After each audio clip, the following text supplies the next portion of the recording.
Una bella vittoria, abbiamo aspettato tanto e finalmente è arrivata. Dopo un lungo tour, tanta fatica per la città, siamo riusciti a chiudere questa battaglia. Che cosa farete adesso? Quali sono le vostre priorità? Ci metteremo subito al lavoro, abbiamo promesso di ripulire la nostra città dal tanto malcostume politico legato ad altri partiti e finalmente ci metteremo a lavorare. Abbiamo tanti obiettivi e soprattutto dobbiamo realizzare quello che abbiamo detto, il nostro programma elettorale.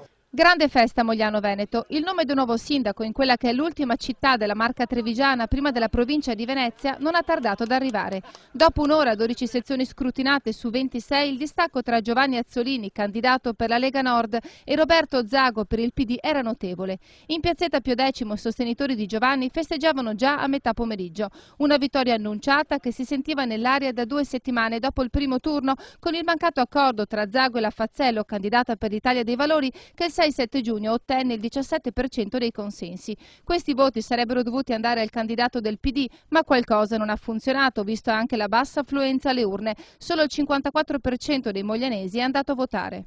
Il mio ottimismo mi spingeva comunque a pensare che fosse fattibile. Ho aperto le porte il più possibile per coinvolgere anche le altre liste che avevano partecipato al primo turno. Da parte mia c'era la volontà di costruire insieme. Ho riscontrato invece dall'altra parte la scelta di non dialogare.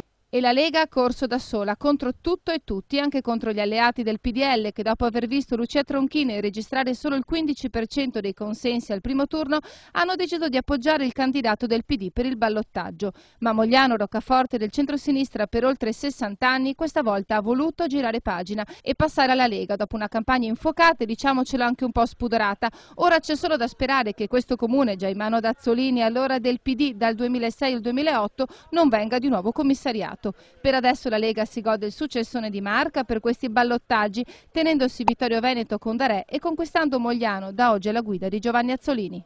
Si può dire che tutta Treviso ormai si è espanso dappertutto questo meraviglioso verde, che è un verde che è per i cittadini, nell'interesse dei cittadini, della trasparenza, nella volontà di portare grandi risultati e progetti per il territorio.